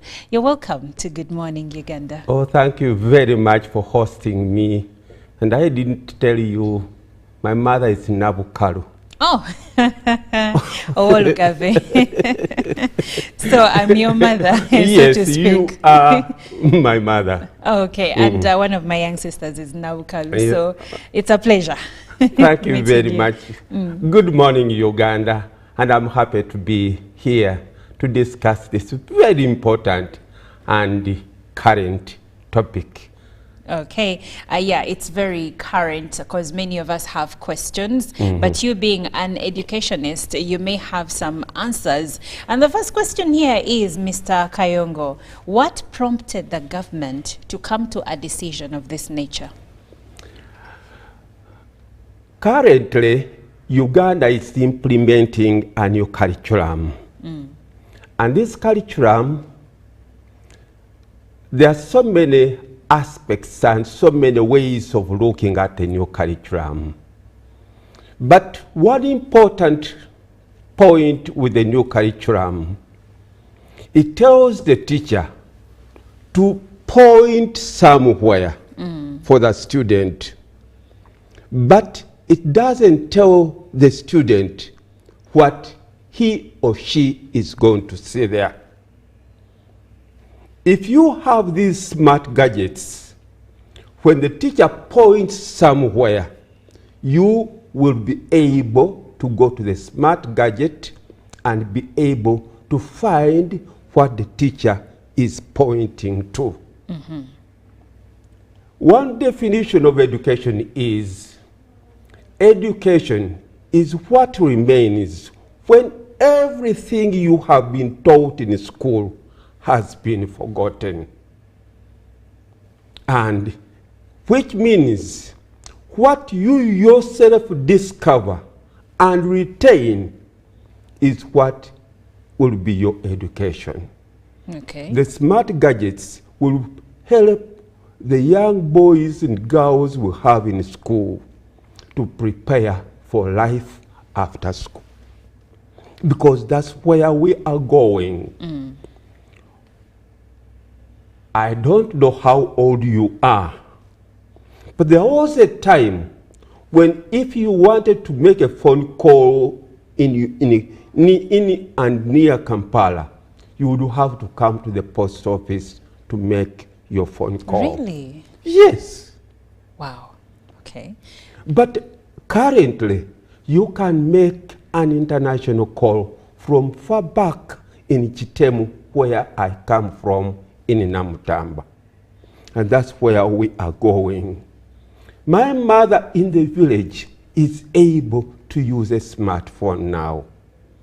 But you know, if you have got a baby of 2 years, this baby will be able to look for YouTube and look for cartoons on the YouTube. That's right. This is where we are going, and we are not going backwards. Okay. Our president is saying we are going forward. And the only way we shall be going forward is by letting our boys and girls use these gadgets in school, get as much information as they possible, then they will be able to be the modern students that want them to be, they will be in consonant with the new curriculum. Okay. Now, I like the sound of that because the truth is the world has changed, it has evolved, and it has become a digital village. Yes. Where now we are connecting and having conversations on applications like TikTok, like Instagram, with people we might never meet in life, but now we are working together. I have seen that on some apps you can actually connect with manufacturers in China to have products made for you and then sent to Uganda. That's all good stuff. But let's look at control. I remember when I was in high school, smartphones had started being the norm, and unfortunately for me, in the school where I was, we were allowed to have our gadgets, but not in class. But for most schools to this day, it's been sacrilege to have a phone at school. And the reason why they have always said you cannot bring a smartphone to school was because of control.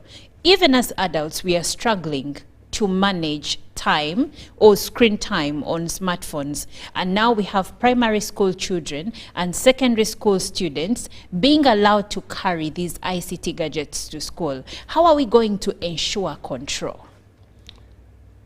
There are two aspects to this problem. Number one, we have got students who commute from home and come to school every day. Yes. And we have got students who are permanently within the school. We head teachers and teachers will have to devise ways and means of having lockers. Just like you come with a bag and have it locked somewhere. We would have to develop lockers where these phones are locked up, registered, locked up, and as and when we have a program on the timetable for use of the phone will be brought out. Okay. So it requires a little bit more planning in the schools. And my head teachers know that schools have to develop what are called school improvement plans, SIP, every year. It now means that for third term this year, you have got to revise your school improvement plan to include the use, control, and management of the smart gadgets that have been now allowed in school. So schools, head teachers, use this holiday to revise your school improvement plan. And ma'am, yes, I want to request that your next program, or within the next 5 perhaps programs, yes, you discuss what is called globalization. Because where we are now, the world has moved into such that what we are doing here is being controlled from far away. And what is happening far away is we are able to access it here. What we manufacture in Uganda, or what we produce in Uganda, is guided by the international market. What we study in Uganda is guided by the international market. Because why produce a student who will not be able to access a job internationally? Right. So if we are preparing our boys and girls for work in the global village, then the smartphone, the smart gadgets are the answer. And I want to appreciate the President, the Prime Minister, the Minister of Education for taking this bold step. It's a bold step indeed. Now, government, if you're just joining us, okayed the use of smartphones, laptops and other ICT gadgets by primary school going children and also secondary school students. But there are questions that come with that. How are we going to manage the children with their phones? And I'm speaking to Mr. William Kayongo Ssemwogerere, who is the Principal Education Officer, Wakiso District, and also he is a seasoned educator because he is the former headmaster Bududa Junior School. I believe that all of us here know Bududa Junior School, or at least have heard of it. Now, Mr. Ssemwogerere, still before we continue on control, yes, you did mention the lockers, beautiful idea, but then what happens when the students have the phones? Because like you know, on a smartphone lately, it's not just making phone calls and text messages. You have the internet, and with the internet comes a lot of good, but also evil. They have access to a lot of detrimental content like pornography on these smartphones. So again, schools, how are they supposed to make sure that when the students have these laptops and the phones, they are actually watching or viewing content that is tailor-made for their ages? Somebody said life is what you make it. Yes. Because life is what you make it, we have got so many types of students. The smart students who have come to study will certainly use the smartphone for what you have told them. But the truth is, we have got to bear in mind there will be those students who will deviate and go to what you do not want. But there is peer pressure, and there is they're inquisitive. They're at an age where they want to find out so much. But fortunately today, yes, we've got peer pressure. But because the smartphones are available at home, and because our students use the smartphones when they go back at home, the same kind of self-control that happens at home, we will request that the same type of self-control comes to school. But this is where parents come in. Parental responsibility is important. We want to request you parents to start preparing your girls and boys for what is coming in next term in school. Because if you do not control your young boy and girl with the use of the smartphone at home, then the same problem is going to carry over when the boy or girl goes to school. So parents, we are requesting you, we still have 2 to 3 weeks of the holiday remaining. So counsel your young boy and girl, because what is coming next term is new to us all. We have not seen it. We have not experienced it. We are going into new territory. But just like the early explorers came to Africa, teachers, parents, students, we are going into new territory, but we've got to prepare for it.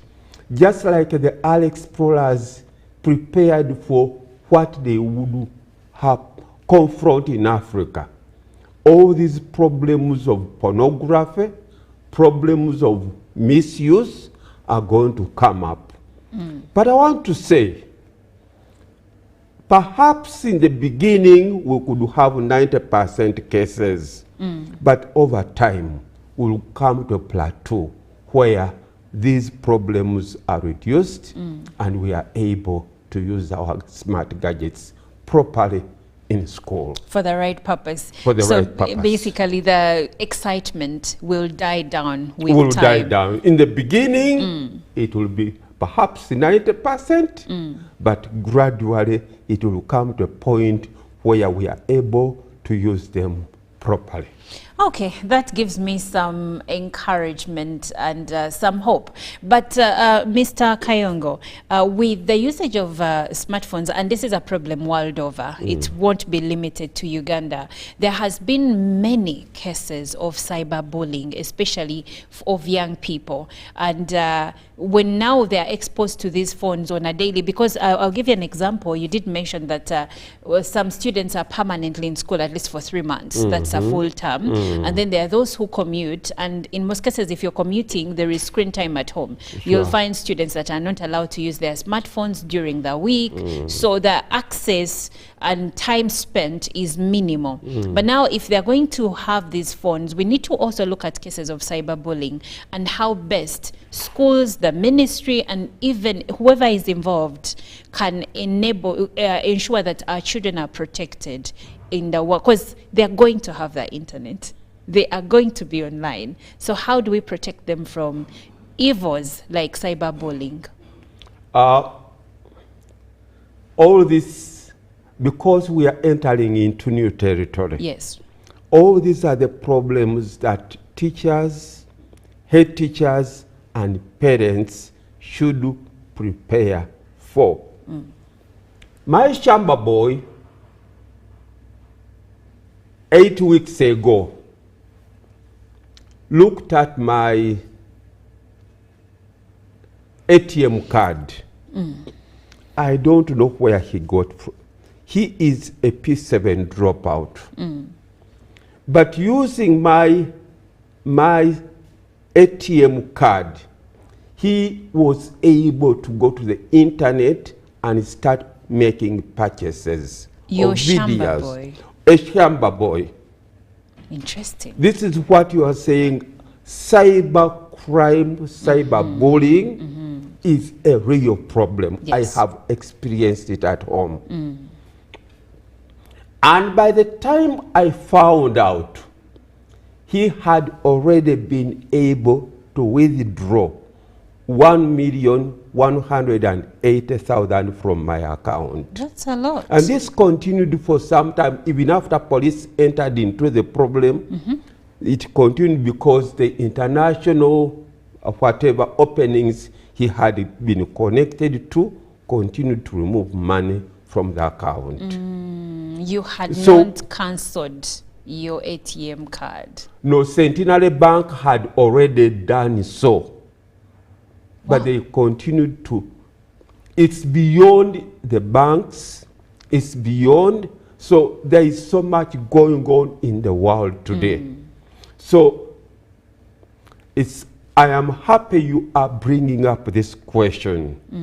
Our head teachers, our teachers, our parents will have to work extra hard to see that cyberbullying, cybercrime does not come to school because of this new introduction of gadgets in school.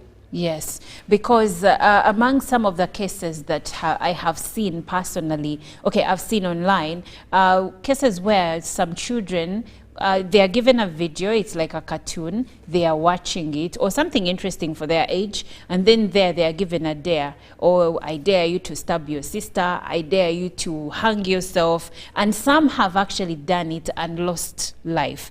Others could be dared to go and look for the mother's ATM card and make purchases, like Mr. Kayongo has said here, as the case that happened to him with his Shamba boy. So we all partners in this, and it's important that we understand what we are entering into. And there is another vital area to look at, Mr. Kayongo, that is the socio-economic background. Now, there are parents who can afford these gadgets, because the ministry giving a green light for the gadgets doesn't mean that the ministry will provide the said gadgets. So when we look at the socio-economic background of different students and pupils from different areas in Uganda, one wonders how this is going to be, how is the ministry planning to help the children from not well-to-do families, and these are the majority, that cannot afford the smartphones, that cannot afford the laptops, and yet they are required going forward? Going forward, we have got schools which are called universal primary education schools and universal secondary education schools. And in the budget, in the funds provided by government, you have got an item called contingency. And under contingency, you are allowed to go into purchases of things that perhaps you did not anticipate when you are making your budget at the beginning of the year. In the short run, head teachers, you will have to use part of your contingency budget to purchase maybe not 100 smartphones, but perhaps 10 smartphones that your students will have to use in groups in the short run as you prepare for more purchases. 10 smartphones bought this term, 10 smartphones bought next term, and 10 smartphones bought the other term will add up to 30 smartphones. So gradually, we can build our internal school supply of smartphones that our boys and girls will be able to use in school.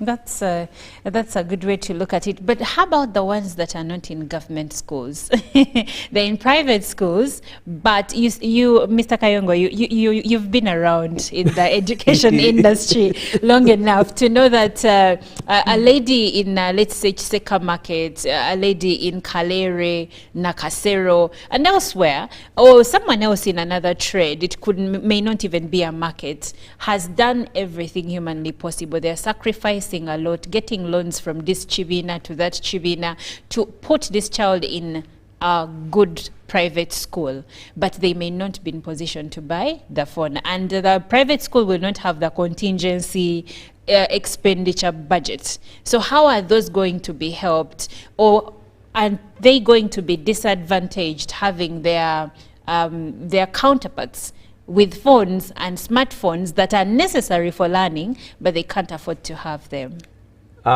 This problem has been with us all along. Yes. That St. Mary's College Chisubi, King's College Bududa, St. Mary's Chitende, Mount St. Mary's Namagunga. Mount St. Mary's Namagunga. Yes. Are able to access slightly more facilities than other schools far away. But this is a reality we cannot get rid of right now. But we are saying, wherever you are, whether you are a private school or a UPE school or a USE school, we are requesting, do what you can with the little you can to push forward your young boys and girls. There are issues we cannot deal with right now. But because government is the one which has allowed and which is implementing this new policy, gradually we shall be able to plan for even those remote areas where smartphones are now not available. Okay. Now let's look at ICT in education. And I would like for us to compare how Uganda's how Uganda's practices or integration of ICT in education compares to the practices in the Western world? The truth is, right now, if we compare ourselves to the Western world, we are still lagging far behind. But we are catching up gradually. The new curriculum is meant to help our teachers move from where they were to a new level where they are able to integrate ICT in their teaching. I'm happy that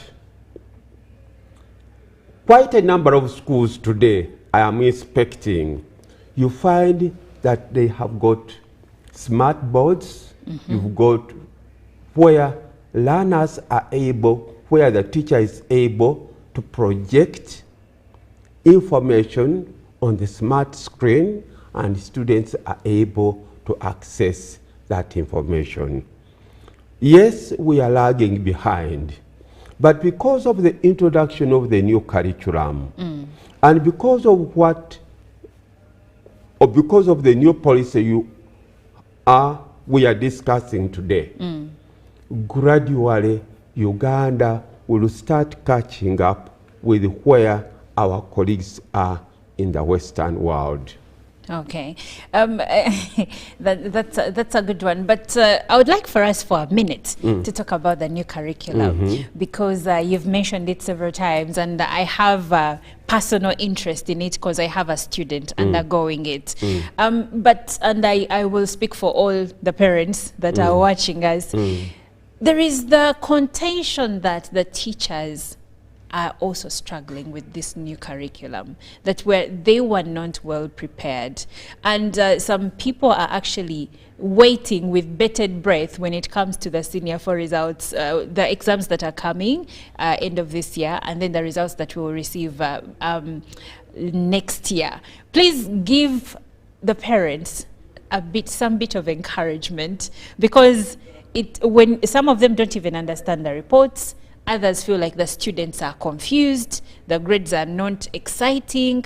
So what can you say to the parents that are not very, for lack of a better word, positive when it comes to the new curriculum? My dear parents, there is a song which says, one day at a time. Okay. Okay. The introduction of a new curriculum took us all by surprise.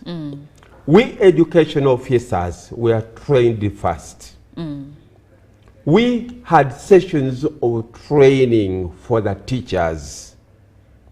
And the teachers, we have got continuous training programs for the teachers. Parents, a good thing is good even when introduced haphazardly.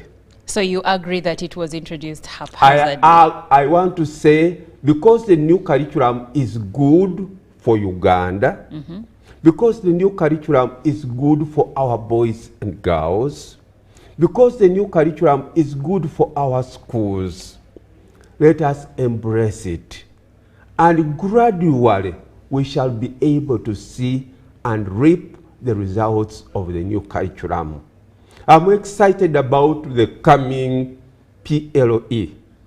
I'm excited about the coming UCE papers, and the timetable is already out. And with my experience of 45 years of teaching, I'm looking at our boys and girls surprising you, the parents. They are going to surprise you. Because when I inspect schools, I see how students have embraced this new curriculum. I see the excitement. I see the excitement of being able to put a bin in the ground, seeing it grow and harvesting the beans from the school garden. I've seen students going dissecting a fish. I've seen students being able to do what they were not able to do in the past. Fortunately for me as a person, I went to Namutamba College, and in Namutamba College we were able to do gardening, we were able to do practical science, and we used to call it integration, integrated teaching and learning. The new curriculum is promoting what we are calling integrated teaching and learning. Teach a little and let the student be able to do the rest of the work, discover the rest of the work, him or herself. That's why I said in the beginning, education is what remains when everything you have been taught in school has been forgotten.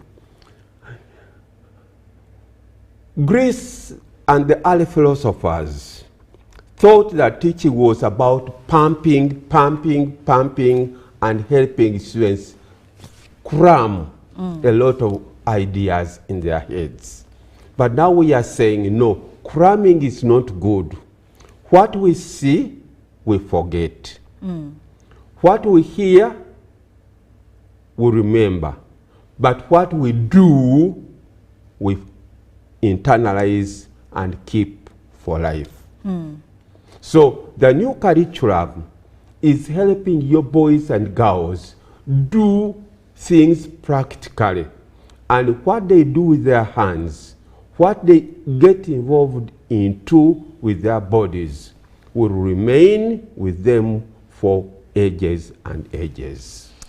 Well, I believe that with those words, we cannot take this program any further. I have understood Mr. William Kayongo's sentiments. I have taken them to heart. And my takeaway from this conversation is that education is what remains with you after everything else that you have been taught in school has gone away or it has faded. And I like this because even our parents, when they took us to school, they used to say, I am giving you something that no one can ever take away from you. So educate these kids, educate these children, embrace the new curriculum, because unlike the Greek, it is not for cramming, it is for the student to be self-reliant. Your last word, Mr. Kayongo. I want to thank you very much for this wonderful program. And Ugandans, we must be able to do things with our own hands. We must change our thinking. Attitude determines what we will be able to achieve. And when I go to students, especially of P7 and Senior 4, I say, point to yourself, and I say, what I see is what I will be. If I see myself being a doctor, then I will work hard to become a doctor. The new curriculum is helping you be able to achieve your dream of being a doctor, or being an engineer, or being a teacher. Thank you very much. Thank you so much for coming through.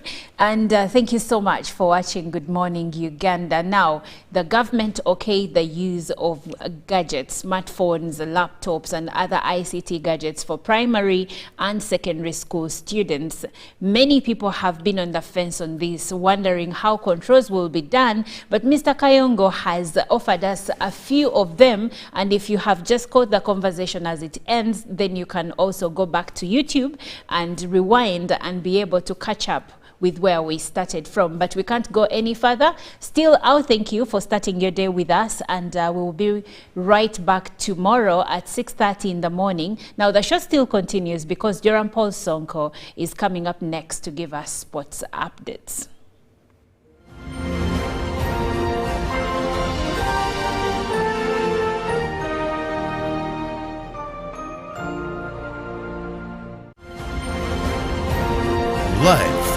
UBC Studios in Kampala. This is Good Morning Uganda.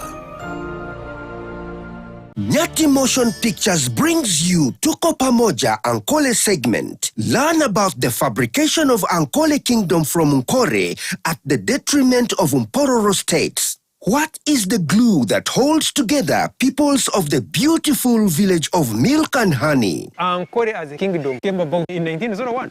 Chorey is a colonial fabrication. And all these so small kingdoms were counties of the original Itara. Ruhinda, Ruanjunaki, The son of Wamara Arhanja.